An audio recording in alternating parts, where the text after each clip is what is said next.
하루를 시작할 때 내가 좀 뭔가 내 몸을 챙기고 있구나. 2만 원도 안 되는 돈으로 지분 전환을 할 수 있는 좋은 방법이거든요. 근데 저의 이 육아에 대한 불안감도 낮춰주고 반면 저의 육아에 대한 자신감을 좀 올려주는 게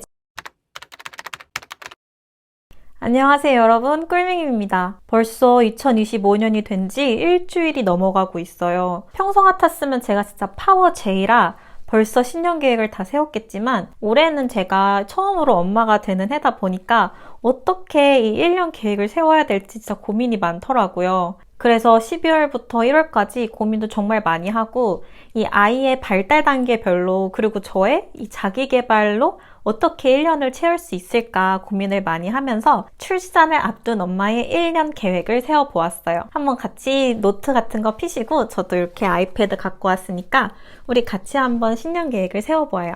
저는 항상 신년 목표를 세울 때 하나의 큰 주제를 세워놓는데 올해의 큰 주제는 바로 육아와 자기관리 이 두 마리 토끼 모두 다잡기입니다. 사실 자기관리라는 게 정말 많은 것을 내포하잖아요. 사람마다 정의가 다를 수도 있기도 하고요. 저 꿀밍에게 이번 2025년 자기관리란 육아에 너무 치중해서 이 꿀밍이라는 사람 자체를 잊지 않기 위한 그런 행동들, 그런 목표들을 모두 자기관리라고 넣었습니다. 그래서 저는 이 자기관리 안에 들어갈 카테고리를 건강관리, 자기개발, 그리고 취미로 넣었고요. 그리고 육아라는 카테고리에서는 열심히 공부를 해서 아이에게 무한한 사랑으로 사랑과 가르침을 주는 것도 물론 포함을 하지만 뭔가 육아 필수템이다, 이건 국민템이다 하는 것들을 모두 사지 않고 현명하게 소비하는 것도 아이를 위한 길이다라고 생각을 해서 이런 소비라는 카테고리도 한번 추가해 보았습니다. 그럼 요 5가지 카테고리로 저랑 같이 신년 계획 세워보실게요.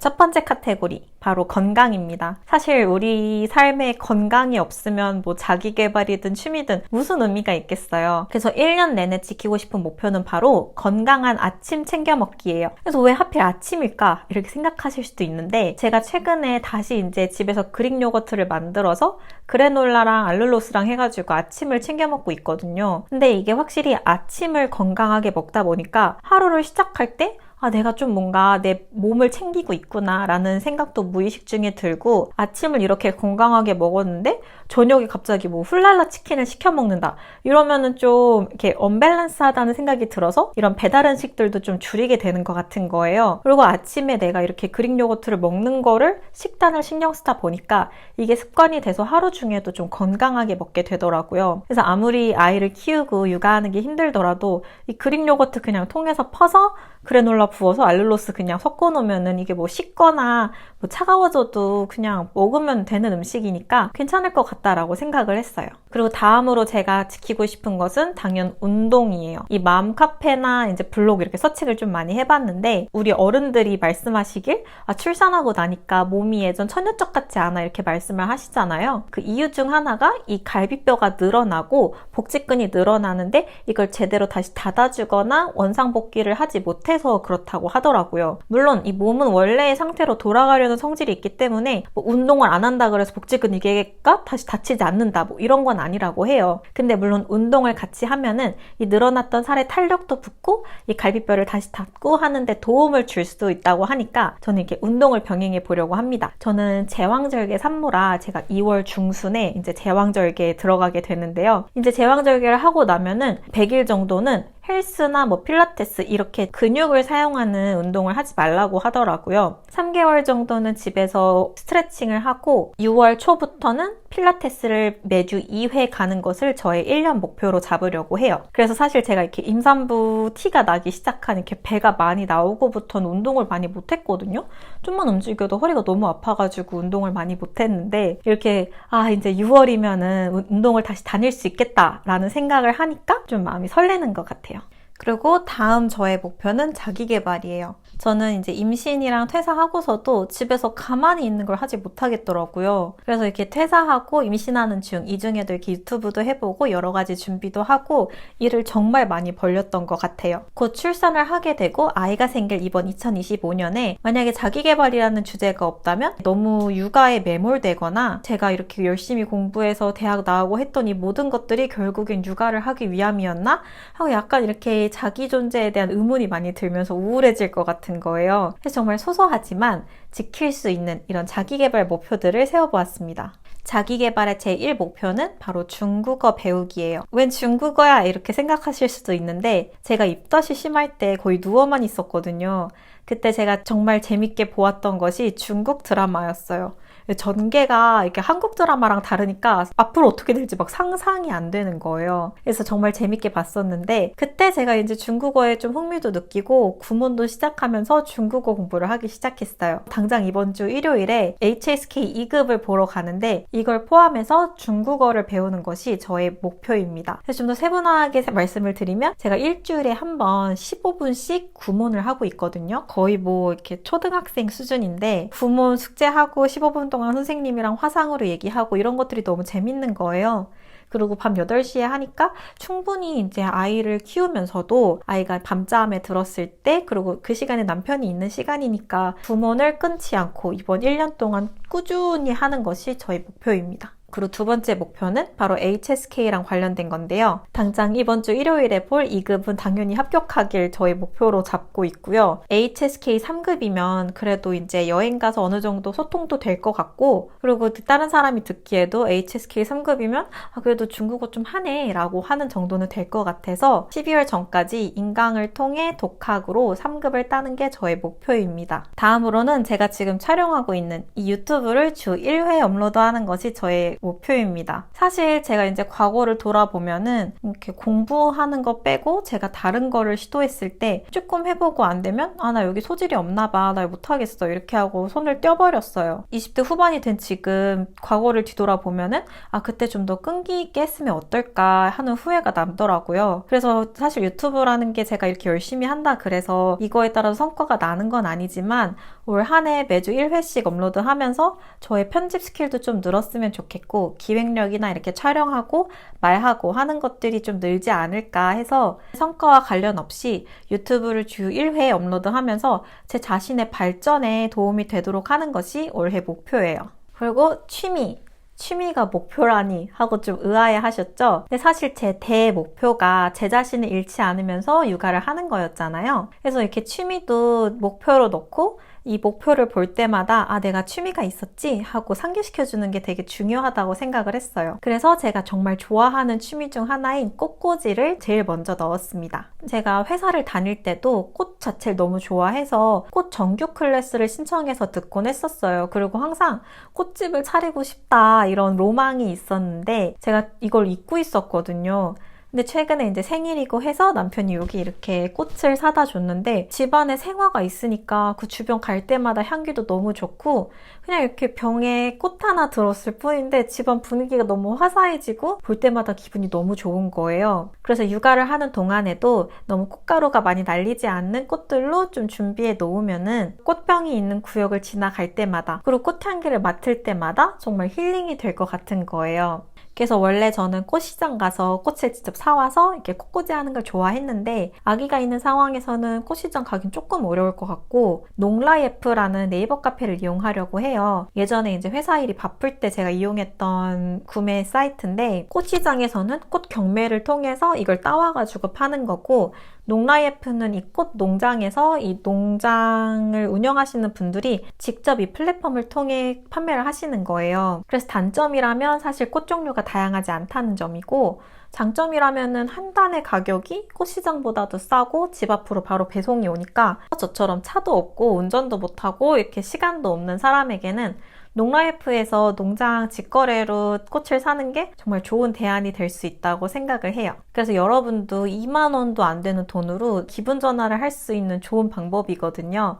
한번 농라이프나 기타 꽃 농장 직거래 사이트로 기분 전환 한번 해보시는 거 정말 추천드려요. 그래서 저의 이 꽃꽂이 관련 목표는 월 2회 그러니까 2주마다 꽃을 갈아주는 것입니다. 그리고 다음으로는 바로 제가 정말 이렇게 좀 설레고 긴장되기도 하는 육아와 관련된 목표입니다. 사실 제가 양가 막내고 주위에도 아기가 없어서 이 육아의 목표는 이거다 하고 정말 구체적으로 세우질 못했어요.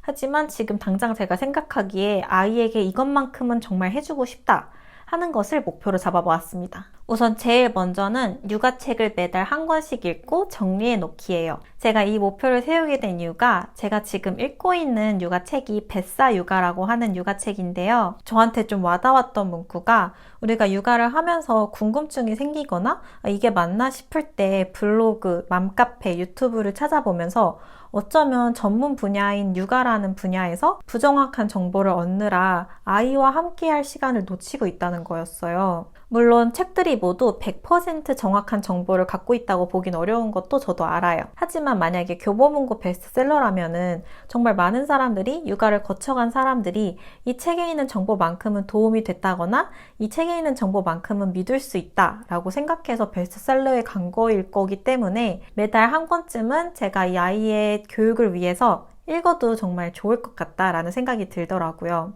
그리고 제가 이 뱃사 육아라는 책 한 권밖에 읽진 않았지만 읽으면서 제가 느꼈던 점은 육아라는 것이 저한테 좀 막연했거든요. 수면 교육은 어떻게 시키지?